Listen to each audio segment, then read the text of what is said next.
Hey, I'm Mr. Beat. Government, am I right? Everybody's talking about the government or complaining about the government. I don't believe in government.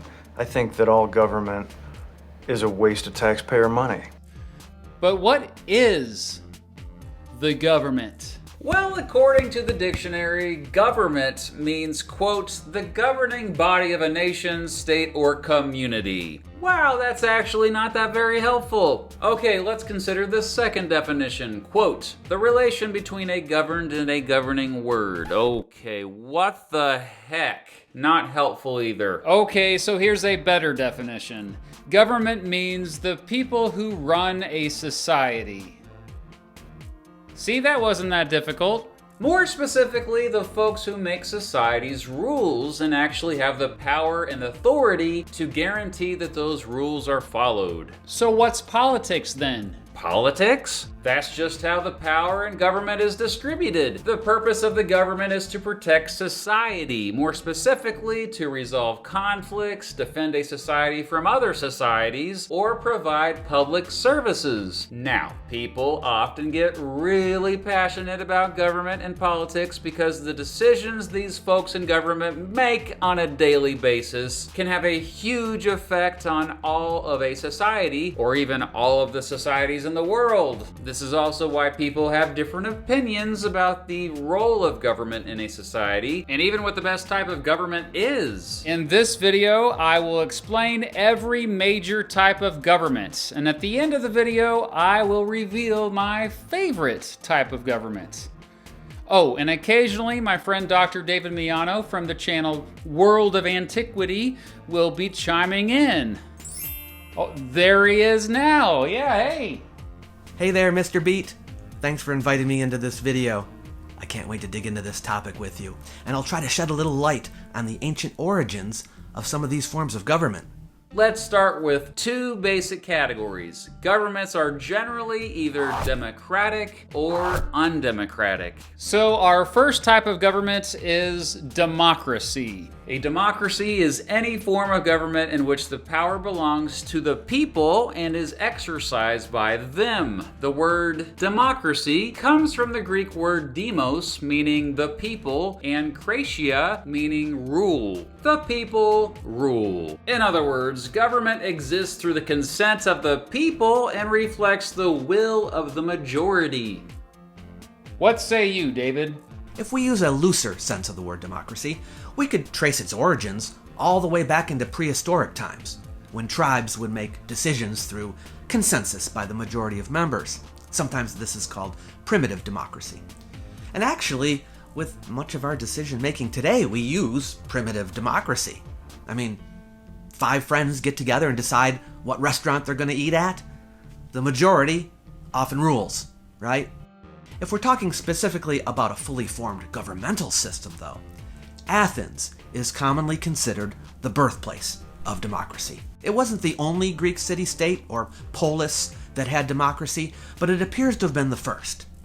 It was developed after the overthrow of the tyrant Hippias and devised largely by a fellow named Cleisthenes. He introduced the idea of the equality of rights for all male citizens. Any of them was free to vote and hold office. Women, slaves, foreigners, etc. were left out. But it was progressive for its time because it broke up the class system that had been firmly established in days gone by. Athens had a pure or direct democracy. The citizens as a group made all the decisions directly. The government leaders, the archons, were for the most part administrators who followed the will of the people. Groovy. Thanks. The two main forms of democracy are representative democracy and direct democracy. A direct democracy, also known as pure democracy, is where people, as the name suggests, directly vote on government decisions. Realistically today, direct democracy works better in small communities where citizens can meet regularly to discuss new changes they want to make with their government. The first example of a direct democracy that comes to mind to me would be an industrial democracy in which workers at a workplace would make decisions about how their workplace should be run. A representative democracy is an indirect democracy in which representatives in government vote on behalf of the people they represent. Look, we all have stuff to do. We have jobs to work at, bills to pay, chores to get done around the house, sports to play, and YouTube channels to watch. We don't have time to keep up with everything the government is up to, so we elect politicians, or people who hold or are seeking political office in government. We trust that they will vote in our best interest. This is a representative democracy, and it is by far the most common type of democracy in the world. Oh, it doesn't stop there. There are many, many different types of representative democracies. I won't be going through all of them, but here are a few examples until I get bored with it.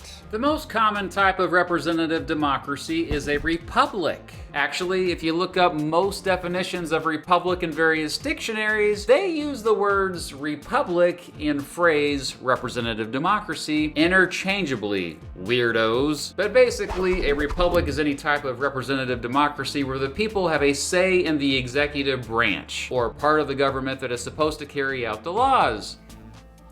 You want to chime in about republics, David? Yes, the word republic is a name that comes from the Romans. It's Latin for a public thing, and they use it to refer to their governmental system. This is prior to the empire. Today, we use it in a more technical sense to mean a representative democracy. And that's what the Romans had. Instead of having the people making decisions directly, the people elected government magistrates and allowed them to make the decisions. If they didn't like what the magistrates were doing, they would elect someone else to take their place at the end of their term. The Roman Republic was led by many officials, but the consuls were at the very top. There were 2 of them, each elected for a term of 1 year. The Romans also had a Senate, which advised the government magistrates, and an assembly composed of the citizenry, which made the laws. Sometimes you'll hear about republics existing in ancient India. We don't have much documentation on this, but these governments, usually referred to as Ganasangas, were from around the time of the Buddha, and they had assemblies. We don't know how representative these assemblies were or how elections were held, and these states were usually ruled by kings, so they probably weren't entirely representative democracies in the strict sense anyway. But a Greek historian named Diodorus, who lived in the 1st century BCE, does refer to some of the states of India as democracies.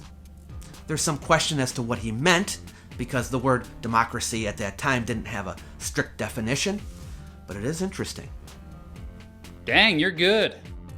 A parliamentary democracy is where the executive branch gets its power from and is held accountable to a legislature, or the part of the government that makes the laws. In this system, that legislature is actually called a parliament, thus the name parliamentary democracy. Get it? Huh? A presidential democracy is where the executive branch exists separately from the legislature. They have separate, distinct powers. In this system, the head of the executive branch is usually called the president, thus the name presidential democracy. Get it? Ha ha! I swear this stuff just makes sense, you know? Other representative democracies include demarchies, where citizens in a society are randomly selected to make government decisions on behalf of everyone else, and nonpartisan democracy, where elections take place without reference to political parties. Okay, there are also semi-direct democracies in which representatives are there for day-to-day stuff, but the citizens still make the big decisions. Both direct and representative democracies have 3 main ways citizens make decisions: referendums, initiatives, and recalls. A referendum is simply the process in which voters either approve a new law or get rid of an old law. An initiative is a process that allows citizens to introduce new things to vote on. And finally, recalls are the process of removing the power of an elected official. Okay, so I suppose we now ought to address that other category: undemocratic governments.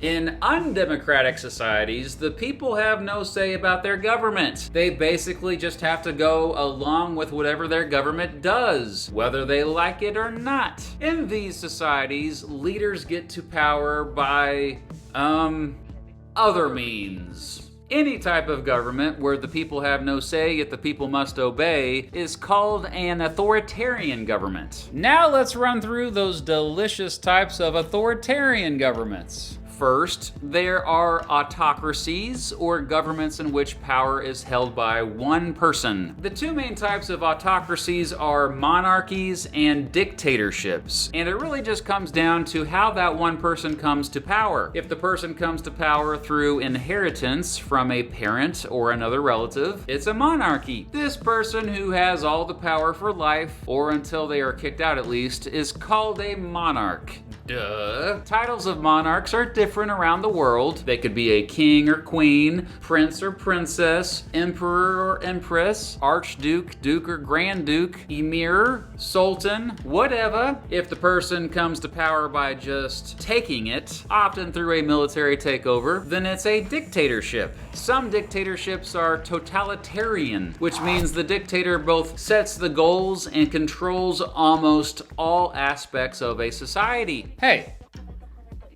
you know a lot about dictatorships, don't you, David? Didn't you used to be one? I still am, in the classroom. The word dictator comes from the Romans as well. You see, when they formed their republic, some people thought that in times of crisis, such as a war, the republican system as it was might not work that well. They wanted at these times a man to be given complete and total power over the state so that quick decisions could be made. They called him a dictator, and they did use them from time to time. This man had the power of life and death over everyone in the state, but he would only be able to rule for 6 months. Then everything would go back to normal. Some men ended up abusing this power. Sulla and Julius Caesar, for example. The word tyrant comes from the ancient Greeks. Originally, the word had no negative connotation. A tyrant was simply the name of an authoritarian ruler of a Greek city-state. They were quite popular in the Archaic period, but after the reign of Hippias of Athens, whom everybody hated, the word tyrant started to become distasteful. And that's one of the reasons why tyranny is considered a bad thing today, except in the classroom, where my word is law. So tyrannical. I love it. Thanks, David.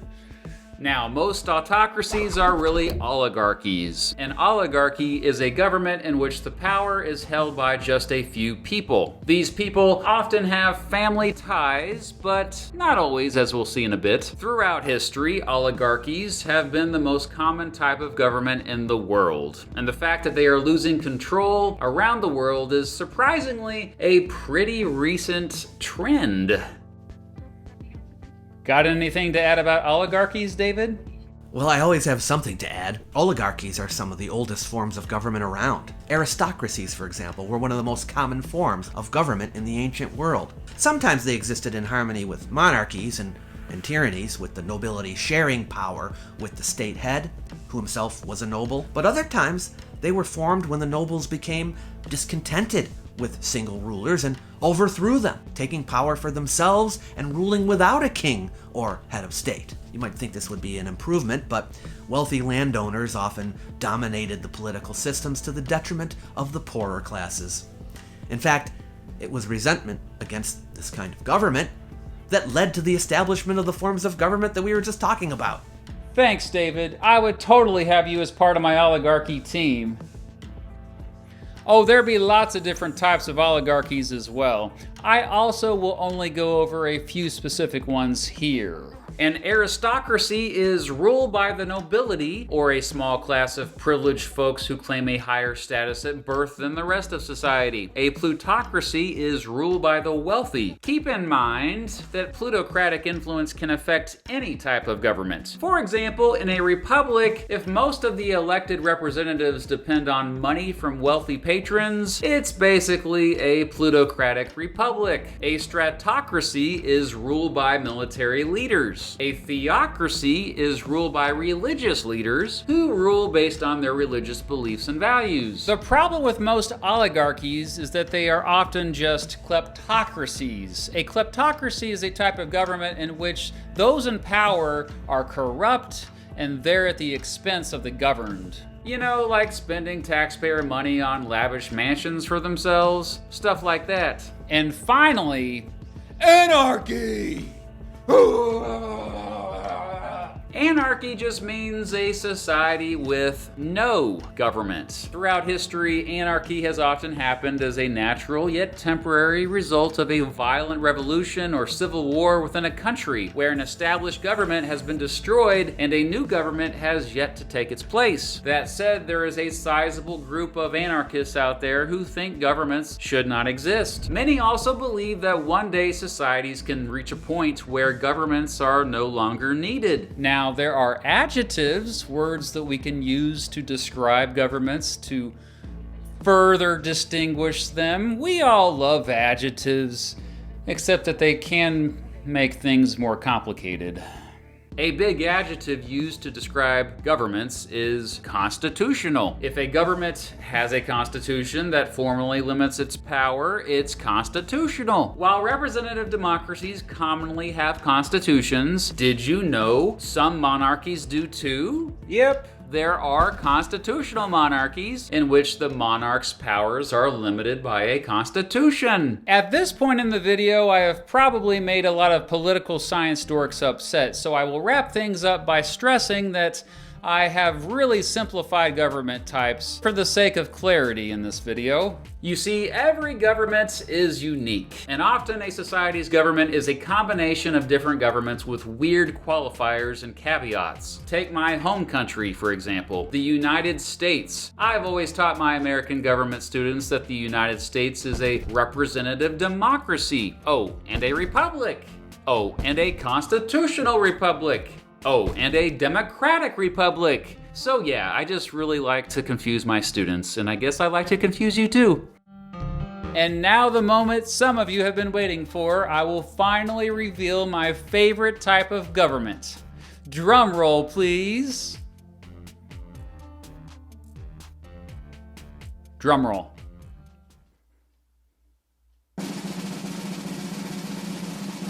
My favorite type of government is a republic.